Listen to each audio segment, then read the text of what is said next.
Chapitre 26. La thèse d'Aramis. D'Artagnan n'avait rien dit à Porthos de sa blessure, ni de sa procureuse. C'était un garçon fort sage que notre Béarnais, si jeune qu'il fût. En conséquence, il avait fait semblant de croire tout ce que lui avait raconté le glorieux mousquetaire, convaincu qu'il n'y a pas d'amitié qui tienne à un secret surpris, surtout quand ce secret intéresse l'orgueil. Puis, on a toujours une certaine supériorité morale sur ceux dont on sait la vie. Or, d'Artagnan, dans ses projets d'intrigue à venir, et décidé qu'il était à faire de ses trois compagnons les instruments de sa fortune, d'Artagnan n'était pas fâché de réunir d'avance dans sa main les fils invisibles à l'aide desquels il comptait les mener. Cependant, tout le long de la route, une profonde tristesse lui serrait le cœur. Il pensait à cette jeune et jolie madame Bonacieux qui devait lui donner le prix de son dévouement. Mais, hâtons-nous de le dire, cette tristesse venait moins chez le jeune homme du regret de son bonheur perdu que de la crainte qu'il éprouvait qu'il n'arrivât malheur à cette pauvre femme. Pour lui, il n'y avait pas de doute. Elle était victime d'une vengeance du cardinal et, comme on le sait, les vengeances de son éminence étaient terribles. Comment avait-il trouvé grâce devant les yeux du ministre? C'est ce qu'il ignorait lui-même, et sans doute ce que lui eût révélé M. de Cavois, si le capitaine des gardes l'eût trouvé chez lui. Rien ne fait marcher le temps et n'abrège la route comme une pensée qui absorbe en elle-même toutes les facultés de l'organisation de celui qui pense. L'existence extérieure ressemble alors à un sommeil dont cette pensée est le rêve. Par son influence, le temps n'a plus de mesure, l'espace n'a plus de distance.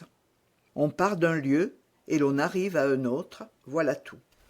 De l'intervalle parcouru, rien ne reste présent à votre souvenir qu'un brouillard vague dans lequel s'effacent 1000 images confuses d'arbres, de montagnes et de paysages. Ce fut en proie à cette hallucination que d'Artagnan franchit, à l'allure que voulut prendre son cheval, les 6 ou 8 lieues qui séparent Chantilly de Crèvecoeur, sans qu'en arrivant dans ce village, il se souvînt d'aucune des choses qu'il avait rencontrées sur sa route. Là seulement la mémoire lui revint. Il secoua la tête, aperçut le cabaret où il avait laissé Aramis, et, mettant son cheval au trot, il s'arrêta à la porte. Cette fois, ce ne fut pas un hôte, mais une hôtesse qu'il reçut. D'Artagnan était physionomiste. Il enveloppa d'un coup d'œil la grosse figure réjouie de la maîtresse du lieu, et comprit qu'il n'avait pas besoin de dissimuler avec elle, et qu'il n'avait rien à craindre de la part d'une si joyeuse physionomie. « Ma bonne dame, lui demanda d'Artagnan, pourriez-vous me dire ce qu'est devenu un de mes amis, que nous avons été forcés de laisser ici il y a une douzaine de jours. » Un beau jeune homme, de 23 à 24 ans, doux, aimable, bien fait. De plus, blessé à l'épaule. C'est cela. Justement. Eh bien, monsieur, il est toujours ici. Ah, pardieu, ma chère dame, dit d'Artagnan en mettant pied à terre et en jetant la bride de son cheval au bras de Planchet. Vous me rendez la vie. Où est-il, ce cher Aramis, que je l'embrasse, car, je l'avoue, j'ai hâte de le revoir. Pardon, monsieur, mais je doute qu'il puisse vous recevoir en ce moment. Pourquoi cela? Est-ce qu'il est avec une femme? Jésus, que dites-vous là? Le pauvre garçon. Non, monsieur, il n'est pas avec une femme. Et avec qui est-il donc? Avec le curé de Montdidier et le supérieur des jésuites d'Amiens. Mon Dieu, s'écria d'Artagnan, le pauvre garçon irait-il plus mal? Non, monsieur, au contraire. Mais à la suite de sa maladie, la grâce l'a touché, et il s'est décidé à entrer dans les ordres. C'est juste, dit d'Artagnan. J'avais oublié qu'il n'était mousquetaire que par intérim. Monsieur insiste-t-il toujours pour le voir? Plus que jamais. Eh bien, monsieur n'a qu'à prendre l'escalier à droite dans la cour, au second, numéro 5. D'Artagnan s'élança dans la direction indiquée et trouva un de ces escaliers extérieurs comme nous en voyons encore aujourd'hui dans les cours des anciennes auberges. Mais on n'arrivait pas ainsi chez le futur abbé. Les défilés de la chambre d'Aramis étaient gardés ni plus ni moins que les jardins d'Aramis. Bazin stationnait dans le corridor et lui barra le passage, avec d'autant plus d'intrépidité qu'après bien des années d'épreuves, Bazin se voyait enfin près d'arriver au résultat qu'il avait éternellement ambitionné. En effet, le rêve du pauvre Bazin avait toujours été de servir un homme d'église, et il attendait avec impatience le moment sans cesse entrevu dans l'avenir où Aramis jetterait enfin la casaque aux orties pour prendre la soutane. La promesse renouvelée chaque jour par le jeune homme, que le moment ne pouvait tarder, l'avait seul retenu au service d'un mousquetaire, service dans lequel, disait-il, il ne pouvait manquer de perdre son âme. Bazin était donc au comble de la joie. Selon toute probabilité, cette fois, son maître ne se dédirait pas. La réunion de la douleur physique et la douleur morale avait produit l'effet si longtemps désiré. Aramis, souffrant à la fois du corps et de l'âme, avait enfin arrêté sur la religion ses yeux et sa pensée, et il avait regardé comme un avertissement du ciel le double accident qui lui était arrivé, c'est-à-dire la disparition subite de sa maîtresse et sa blessure à l'épaule. On comprend que rien ne pouvait, dans la disposition où il se trouvait, être plus désagréable à Bazin que l'arrivée de d'Artagnan, laquelle pouvait rejeter son maître dans le tourbillon des idées mondaines qu'il avait si longtemps entraîné. Il résolut donc de défendre bravement la porte, et comme, trahi par la maîtresse de l'auberge, il ne pouvait dire qu'Aramis était absent, il essaya de prouver au nouvel arrivant que ce serait le comble de l'indiscrétion que de déranger son maître dans la pieuse conférence qu'il avait entamée depuis le matin et qui, au dire de Bazin, ne pouvait être terminée avant le soir. Mais d'Artagnan ne tint aucun compte de l'éloquent discours de maître Bazin, et, comme il ne se souciait pas d'entamer une polémique avec le valet de son ami, il l'écarta tout simplement d'une main, et de l'autre, il tourna le bouton de la porte numéro 5. La porte s'ouvrit, et d'Artagnan pénétra dans la chambre. Aramis, en surtout noir, le chef accommodé d'une espèce de coiffure ronde et plate, qui ne ressemblait pas mal à une calotte, était assis devant une table oblongue couverte de rouleaux de papier et d'énormes in-folios. À sa droite était assis le supérieur des Jésuites, et à sa gauche, le curé de Montdidier. Les rideaux étaient à demi clos et ne laissaient pénétrer qu'un jour mystérieux, ménagé pour une béate rêverie. Tous les objets mondains qui peuvent frapper l'œil quand on entre dans la chambre d'un jeune homme, et surtout lorsque ce jeune homme est mousquetaire, avaient disparu comme par enchantement. Et, de peur sans doute que leur vue ne ramenât son maître aux idées de ce monde, Bazin avait fait main basse sur l'épée, les pistolets, le chapeau à plumes, les broderies et les dentelles de tout genre et de toute espèce. Mais, en leur lieu et place, d'Artagnan crut apercevoir dans un coin obscur comme une forme de discipline suspendue par un clou à la muraille. Au bruit que fit d'Artagnan en ouvrant la porte, Aramis leva la tête et reconnut son ami. Mais, au grand étonnement du jeune homme, sa vue ne parut pas produire une grande impression sur le mousquetaire, tant son esprit était détaché des choses de la terre. « Bonjour, cher d'Artagnan, dit Aramis, croyez que je suis heureux de vous voir. »« Et moi aussi, dit d'Artagnan, quoique je ne sois pas encore bien sûr que ce soit à Aramis que je parle. »« À lui-même, mon ami, à lui-même. Mais qui a pu vous faire douter ?»« J'avais peur de me tromper de chambre, et j'ai cru d'abord entrer dans l'appartement de quelque homme d'église. Puis, une autre erreur m'a pris en vous trouvant en compagnie de ces messieurs. C'est que vous ne fussiez gravement malade. » Les deux hommes noirs lancèrent sur d'Artagnan, dont ils comprirent l'intention, un regard presque menaçant. Mais d'Artagnan ne s'en inquiéta pas. « Je vous trouble peut-être, mon cher Aramis, continua d'Artagnan, car, d'après ce que je vois, Je suis porté à croire que vous vous confessez à ces messieurs. » Aramis rougit imperceptiblement. « Vous, me troubler ? Oh, bien au contraire, cher ami, je vous le jure. Et comme preuve de ce que je dis, permettez-moi de me réjouir en vous voyant sain et sauf. » « Ah, il y vient enfin, pensa d'Artagnan. Ce n'est pas malheureux. Car monsieur, qui est mon ami, vient d'échapper à un rude danger, continua Aramis avec onction, en montrant de la main d'Artagnan aux deux ecclésiastiques. « Louez Dieu, monsieur !» répondirent ceux-ci en s'inclinant à l'unisson. « Je n'y ai pas manqué, mes révérends, » répondit le jeune homme en leur rendant leur salut à son tour. « Vous arrivez à propos, cher d'Artagnan, » dit Aramis, « et vous allez, en prenant part à la discussion, l'éclairer de vos lumières.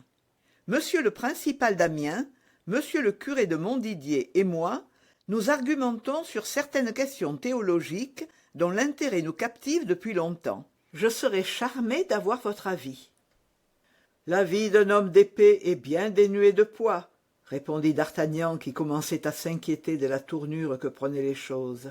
« Et vous pouvez vous en tenir, croyez-moi, à la science de ces messieurs. » Les deux hommes noirs saluèrent à leur tour. « Au contraire, » reprit Aramis, « et votre avis nous sera précieux. Voici de quoi il s'agit. Monsieur le principal croit que ma thèse doit être surtout dogmatique et didactique. »« Votre thèse ? Vous faites donc une thèse ?»« Sans doute, » répondit le jésuite. « Pour l'examen qui précède l'ordination, une thèse est de rigueur. »« L'ordination !» s'écria d'Artagnan, qui ne pouvait croire à ce que lui avaient dit successivement l'hôtesse et Bazin. « L'ordination !» Et il promenait ses yeux stupéfaits sur les trois personnages qu'il avait devant lui. Or, continua Aramis en prenant sur son fauteuil la même pose gracieuse que s'il eût été dans une ruelle, et en examinant avec complaisance sa main blanche et potelée comme une main de femme, qu'il tenait en l'air pour en faire descendre le sang. Or, comme vous l'avez entendu, d'Artagnan, monsieur le principal voudrait que ma thèse fût dogmatique, tandis que je voudrais, moi, qu'elle fût idéale. C'est donc pourquoi monsieur le principal me proposait ce sujet, qui n'a point encore été traité, dans lequel je reconnais qu'il y a matière à de magnifiques développements. Utraque manus in benedicendo clericis inferioribus necessaria est. D'Artagnan, dont nous connaissons l'érudition, ne sourcilla pas plus à cette citation qu'à celle que lui avait faite M. de Tréville à propos des présents qu'il prétendait que d'Artagnan avait reçus de M. de Buckingham. « Ce qui veut dire, » reprit Aramis pour lui donner toute facilité, « les deux mains sont indispensables aux prêtres des ordres inférieurs quand ils donnent la bénédiction. »« Admirable sujet !» s'écria le jésuite. « Admirable et dogmatique !» répéta le curé qui, de la force de d'Artagnan à peu près sur le latin, surveillait soigneusement le jésuite pour emboîter le pas avec lui et répéter ses paroles comme un écho. Quant à d'Artagnan, il demeura parfaitement indifférent en l'enthousiasme des deux hommes noirs. « Oui, admirable. Prorsus admirabile, » continua Aramis, mais qui exige une étude approfondie des pères et des Écritures. Or, j'ai avoué à ces savants ecclésiastiques, et cela en toute humilité, que les veilles des corps de garde et le service du roi m'avaient fait un peu négliger l'étude. Je me trouverai donc plus à mon aise, facilius natans, dans un sujet de mon choix, qui serait à ces rudes questions théologiques ce que la morale est à la métaphysique en philosophie. D'Artagnan s'ennuyait profondément, le curé aussi. « Voyez quel exorde !» s'écria le jésuite. « Exordium !» répéta le curé pour dire quelque chose. « Quem ad modum minter celorum immensitatem » Aramis jeta un coup d'œil de côté sur d'Artagnan, et il vit que son ami bâillait à se démonter la mâchoire. « Parlons français, mon père, dit-il au jésuite. Monsieur d'Artagnan goûtera plus vivement nos paroles. « Oui, je suis fatigué de la route, dit d'Artagnan, et tout ce latin m'échappe. »« D'accord, dit le jésuite un peu dépité, tandis que le curé transporté d'aise tournait sur d'Artagnan un regard plein de reconnaissance. « Eh bien, voyez le parti qu'on tirerait de cette glose. Moïse, serviteur de Dieu, il n'est que serviteur, entendez-vous bien. Moïse bénit avec les mains. Il se fait tenir les 2 bras, tandis que les Hébreux battent leurs ennemis. Donc il bénit avec les 2 mains. D'ailleurs, que dit l'Évangile? Imponite manus, et non pas manum. Imposer les mains, et non pas la main. Imposer les mains, répéta le curé en faisant un geste. À Saint-Pierre, au contraire, de qui les papes sont successeurs, continua le jésuite. Ponite digitos, présentez les doigts. Y êtes-vous maintenant? Certes, répondit Aramis en se délectant, mais la chose est subtile. Les doigts, reprit le jésuite. Saint-Pierre bénit avec les doigts. Le pape bénit donc aussi avec les doigts. Et avec combien de doigts bénit-il? Avec 3 doigts, un pour le Père, un pour le Fils et un pour le Saint-Esprit. Tout le monde se signa. D'Artagnan crut devoir imiter cet exemple. Le pape est successeur de Saint-Pierre et représente les 3 pouvoirs divins. Le reste, ordines inferiores, de la hiérarchie ecclésiastique, béni par le nom des saints archanges et des anges. Les plus humbles clercs, tels que nos diacres et sacristains, bénissent avec les goupillons qui simulent un nombre indéfini de doigts bénissants. Voilà le sujet simplifié, argumentum omni denudatum ornamento. Je ferai avec cela, continua le jésuite, 2 volumes de la taille de celui-ci. Et dans son enthousiasme, il frappait sur le Saint Chrysostome in folio qui faisait plier la table sous son poids. D'Artagnan frémit. « Certes, dit Aramis, je rends justice aux beautés de cette thèse, mais en même temps, je la reconnais écrasante pour moi. J'avais choisi ce texte. Dites-moi, cher d'Artagnan, s'il n'est point de votre goût. Non inutile est desiderium in oblatione. Ou, mieux encore, un peu de regret ne messied pas dans une offrande au Seigneur. Halte là, s'écria le jésuite, car cette thèse frise l'hérésie. Il y a une proposition presque semblable dans l'Augustinus de l'hérésiarque Jansenius, dont tôt ou tard le livre sera brûlé par les mains du bourreau. Prenez garde, mon jeune ami. Vous penchez vers les fausses doctrines, mon jeune ami. Vous vous perdrez. Vous vous perdrez, dit le curé en secouant douloureusement la tête. Vous touchez à ce fameux point du libre arbitre qui est un écueil mortel. Vous abordez de front les insinuations des pélagiens et des demi-pélagiens. Mais, mon révérend, reprit Aramis, quelque peu abasourdi de la grêle d'arguments qui lui tombait sur la tête. Comment prouverez-vous, continua le jésuite sans lui donner le temps de parler, que l'on doit regretter le monde lorsqu'on s'offre à Dieu? Écoutez ce dilemme. Dieu est Dieu, et le monde est le diable. Regretter le monde, c'est regretter le diable. Voilà ma conclusion.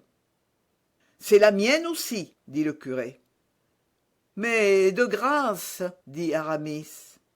Desideras diabolum, infortuné, s'écria le jésuite.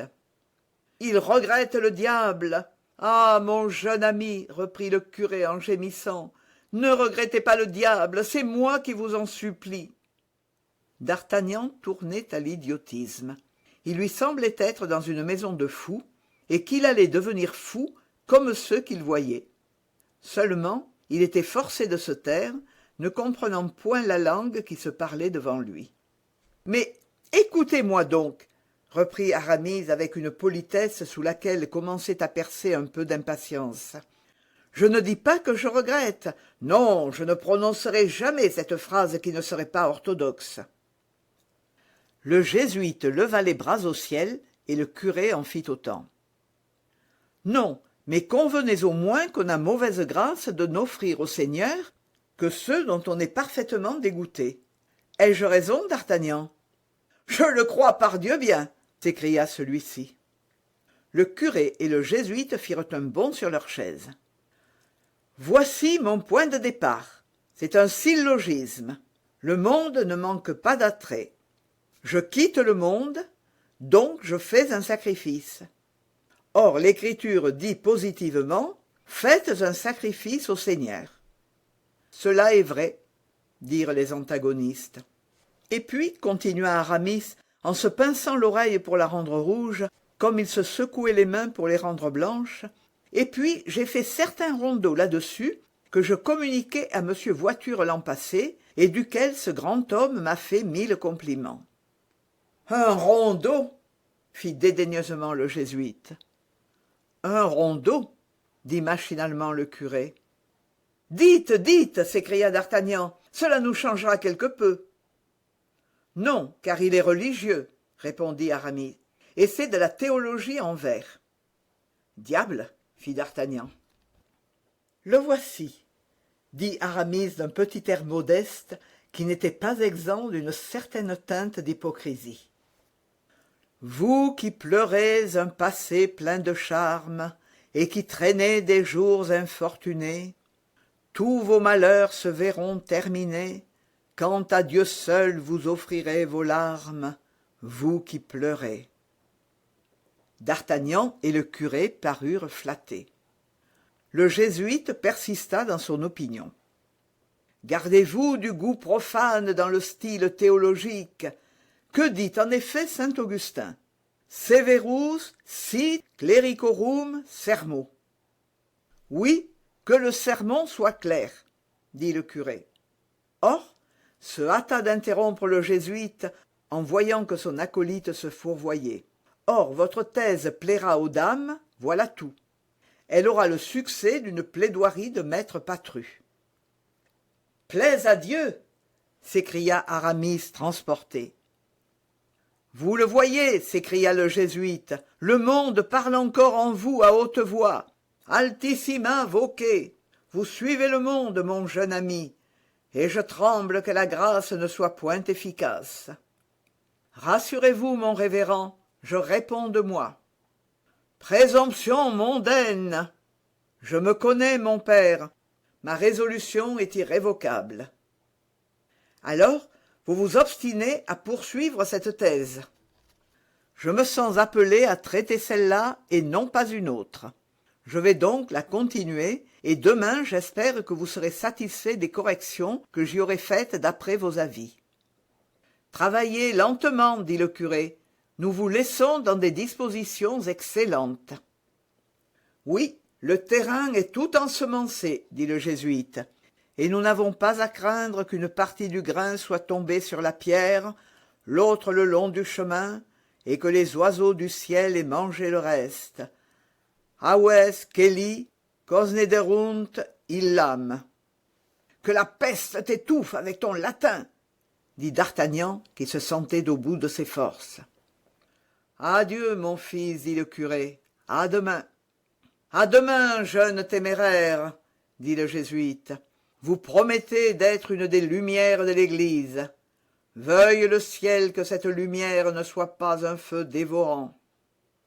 D'Artagnan, qui pendant 1 heure s'était rongé les ongles d'impatience, commençait à attaquer la chair. Les 2 hommes noirs se levèrent, saluèrent Aramis et d'Artagnan et s'avancèrent vers la porte.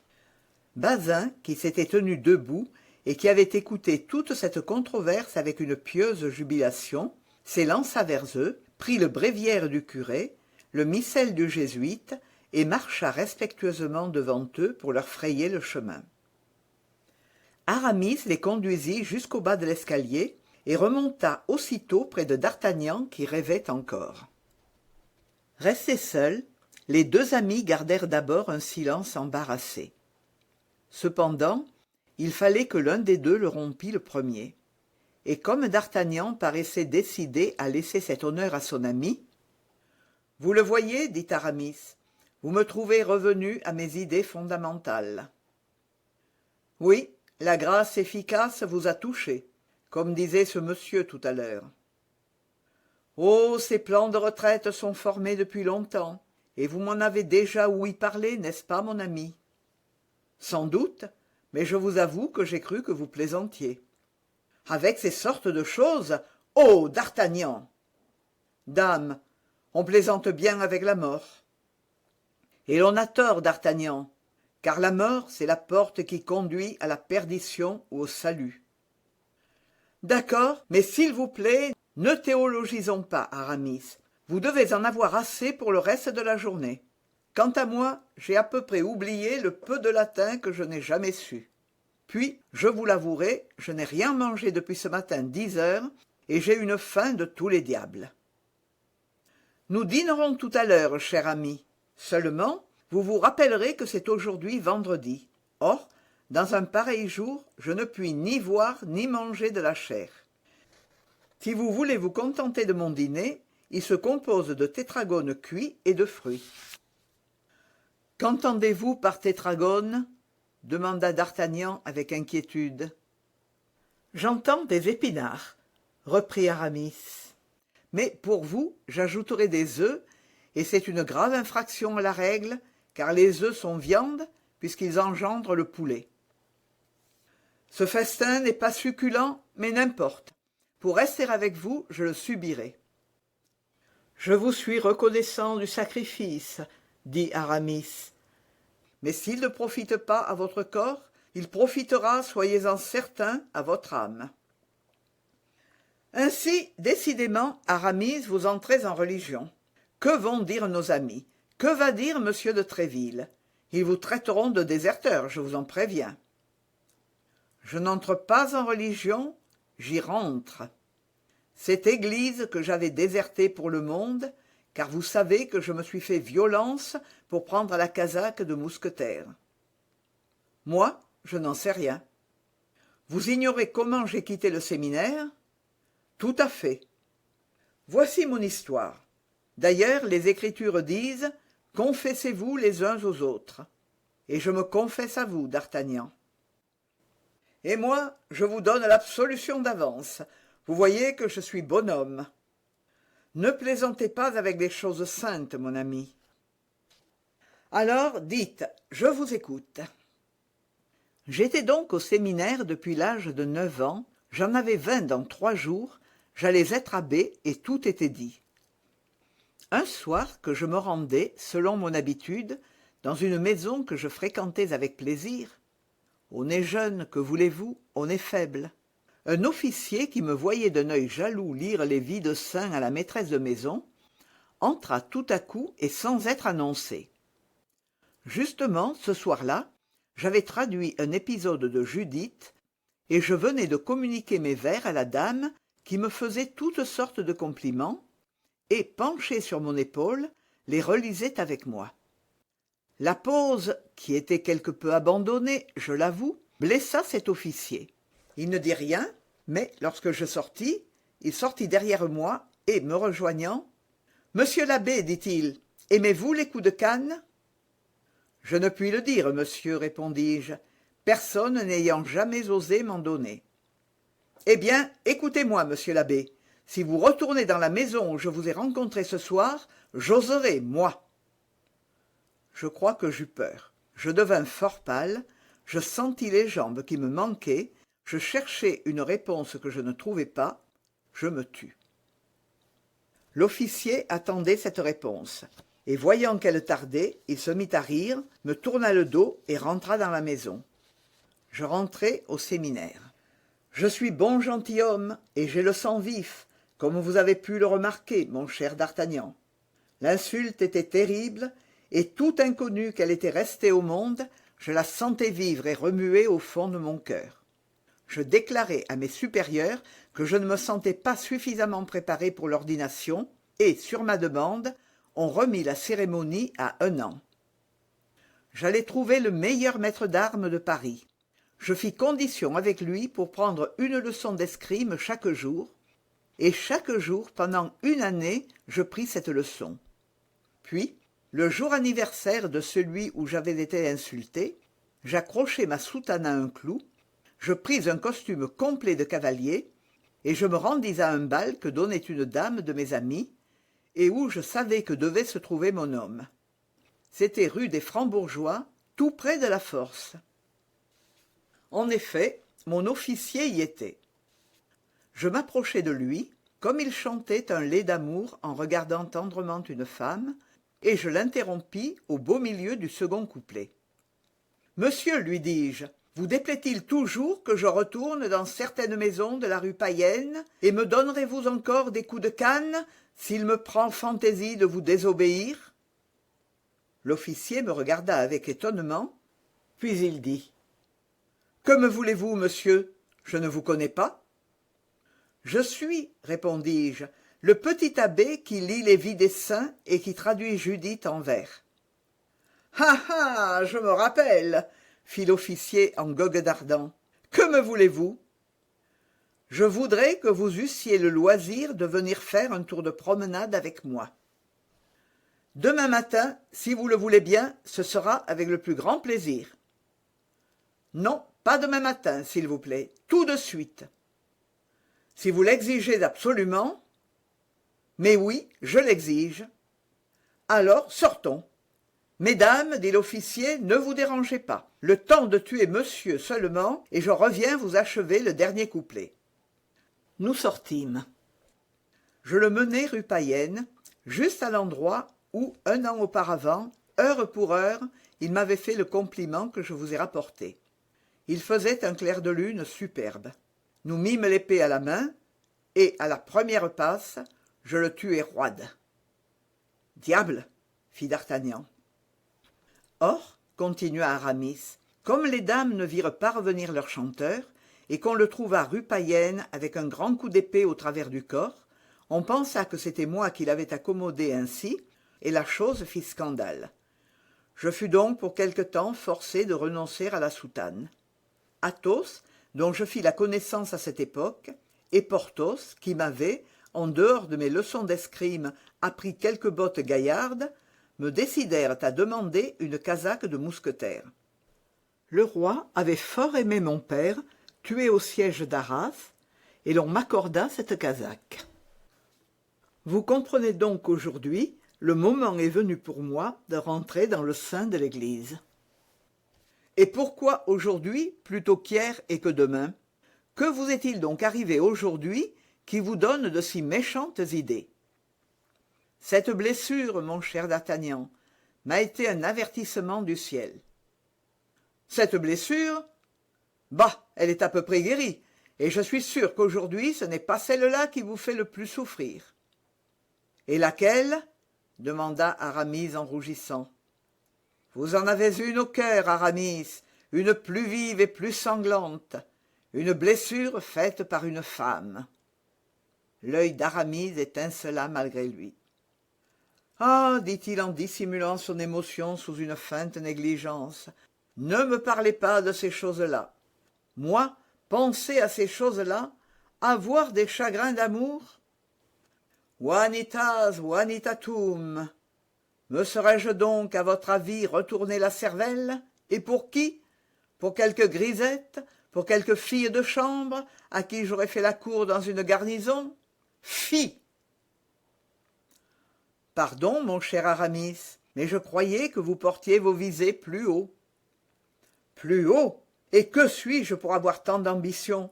Un pauvre mousquetaire fort gueux et fort obscur, qui ait les servitudes et se trouve grandement déplacé dans le monde.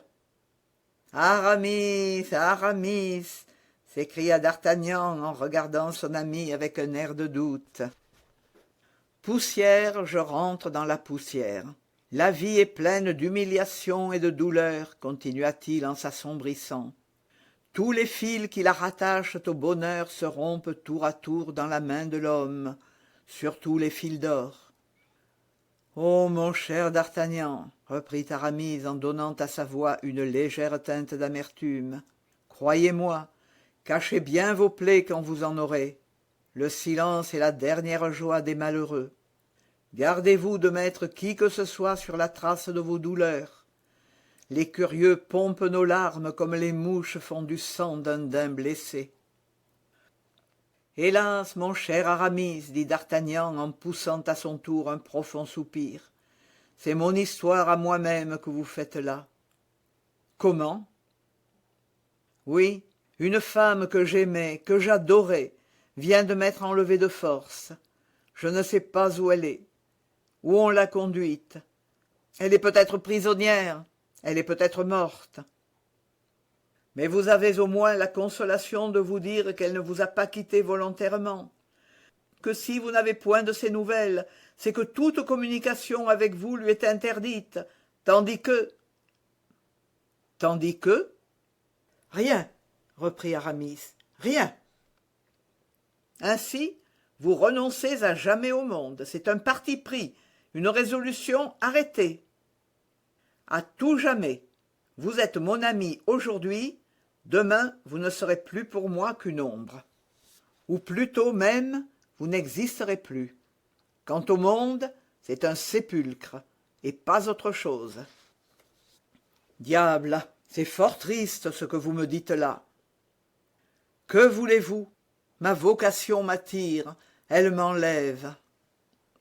D'Artagnan sourit et ne répondit point. Aramis continua.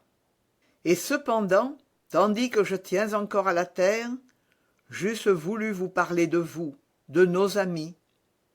Et moi, dit D'Artagnan, j'eusse voulu vous parler de vous-même. Mais je vous vois si détaché de tout.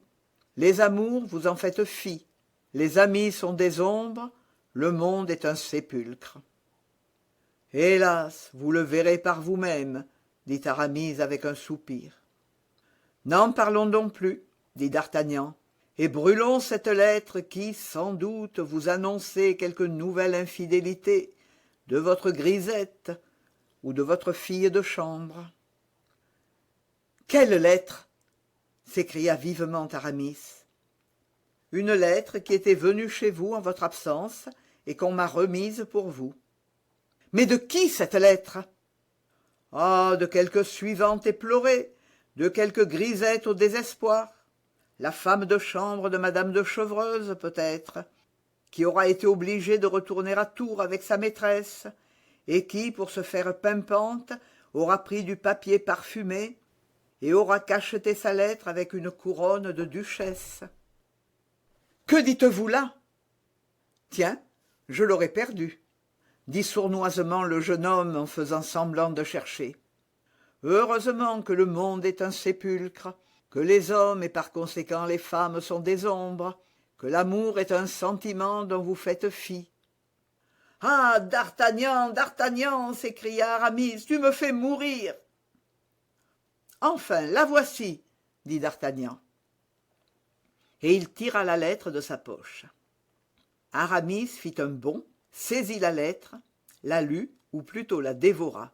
Son visage rayonnait. « Il paraît que la suivante a un beau style, » dit nonchalamment le messager. « Merci, D'Artagnan !» s'écria Aramis, presque en délire. « Elle a été forcée de retourner à Tours. Elle ne m'est pas infidèle. Elle m'aime toujours. Viens, mon ami, viens que je t'embrasse. Le bonheur m'étouffe. » Et les deux amis se mirent à danser autour du vénérable saint Chrysostome, piétinant bravement les feuillets de la thèse qui avaient roulé sur le parquet. En ce moment, Bazin entrait avec les épinards et l'omelette. « Fuis, malheureux !» s'écria Aramis en lui jetant sa calotte au visage. « Retourne d'où tu viens, remporte ces horribles légumes et cet affreux entremets. Demande un lièvre piqué, un chapon gras, un gigot à l'ail et 4 bouteilles de vieux Bourgogne. » Bazin, qui regardait son maître et qui ne comprenait rien à ce changement, laissa mélancoliquement glisser l'omelette dans les épinards et les épinards sur le parquet. « Voilà le moment de consacrer votre existence au roi des rois. dit d'Artagnan. Si vous tenez à lui faire une politesse, non inutile desiderium in oblatione. Allez-vous-en au diable avec votre latin. Mon cher d'Artagnan, buvons, morbleu, buvons frais, buvons beaucoup, et racontez-moi un peu ce qu'on fait là-bas.